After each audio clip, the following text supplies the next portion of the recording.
It's week 22 of a year of wisdom. Let's get to reading.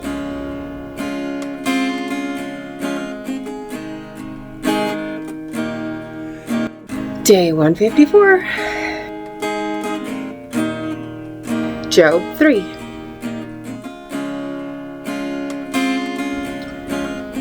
After this, Job opened his mouth and cursed the day of his birth, and Job spoke and said, "May the day perish on which I was born, and the night in which it was said, a male child is conceived. May that day be darkness. May God above not seek it, nor the light shine upon it. May darkness and the shadow of death claim it. May a cloud settle on it.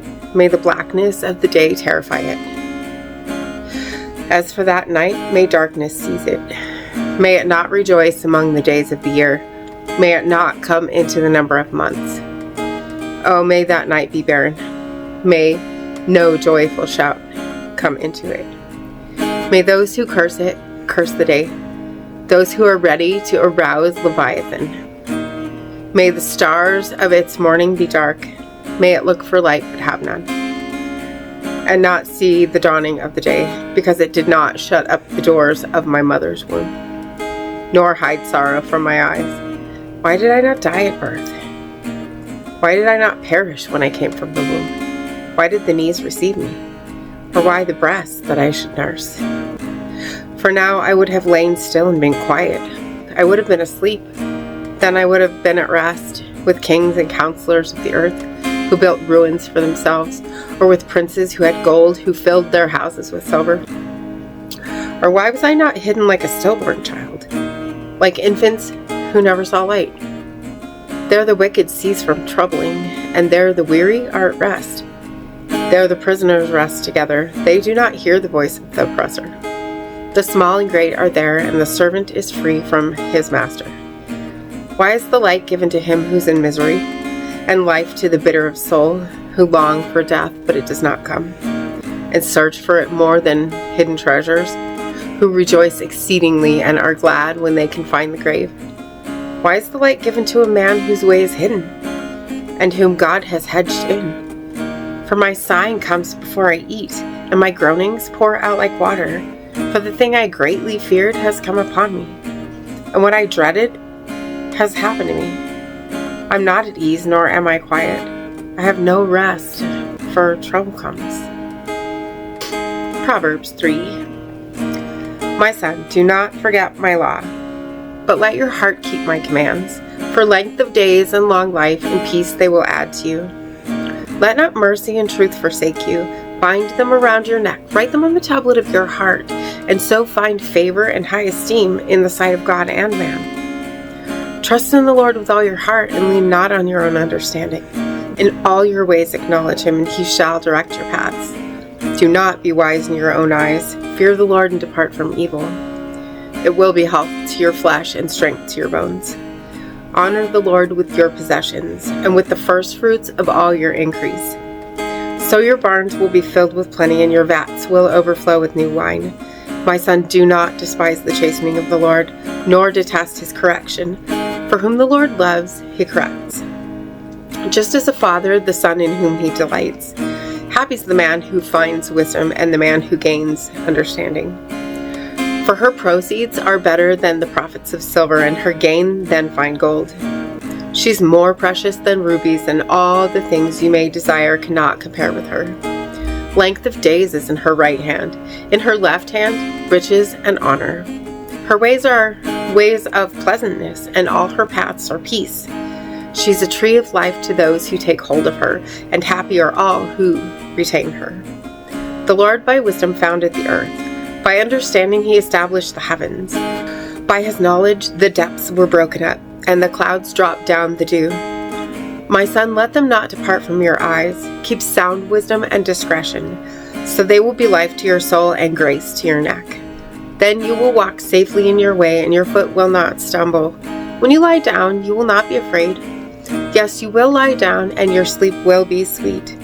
Do not be afraid of sudden terror, nor of the trouble from the wicked when it comes. For the Lord will be your confidence, and will keep your foot from being caught. Do not withhold good from those to whom it is due, when it is in the power of your hand to do so. Do not say to your neighbor, "Go and come back, and tomorrow I will give it," when you have it with you. Do not devise evil against your neighbor, for he dwells by you for safety's sake. Do not strive with a man without cause, if he has done you no harm. Do not envy the oppressor, and choose none of his ways, for the perverse person is an abomination to the Lord, but his secret counsel is with the upright. The curse of the Lord is on the house of the wicked, but he blesses the home of the just. Surely he scorns the scornful, but gives grace to the humble. The wise shall inherit glory, but shame shall be the legacy of fools. Ecclesiastes 3.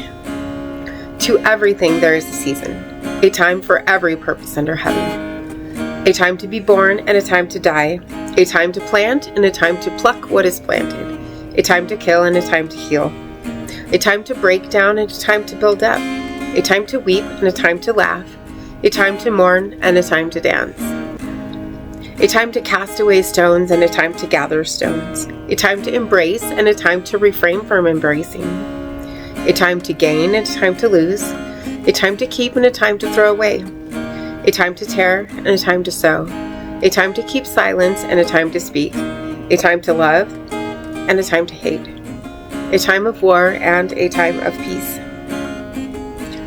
What profit has the worker from that in which he labors? I have seen the God-given task with which the sons of men are to be occupied. He has made everything beautiful in its time. Also, he has put eternity in their hearts, except that no one can find out the work that God does from the beginning to end.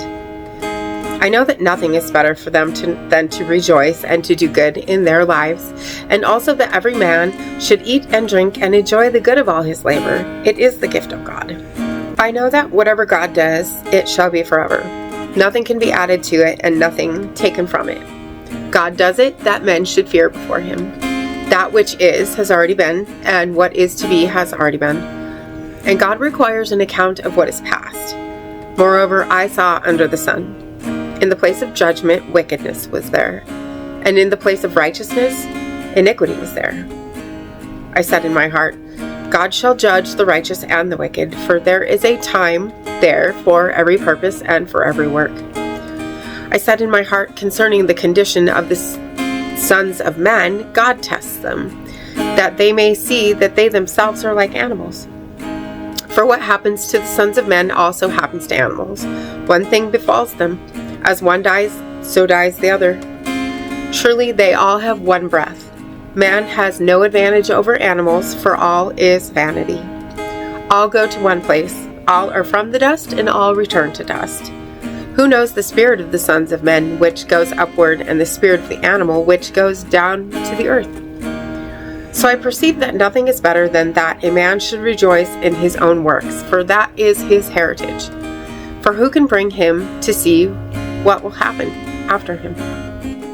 And as always, thank you so much for being here today. If you haven't already, hit that subscribe button right there. And I will see you tomorrow for another reading. You'll carry me out of the storm. I'm standing at the crossroads. I'm lost without a clue. I need a big pink neon sign to show me what to do. I thank you, Lord. It glorifies you when you're the only answer. I praise you, Lord, for holding what's too much for me. And I'm amazed by you, Lord, because nothing's too big and nothing's too small to lay at your feet.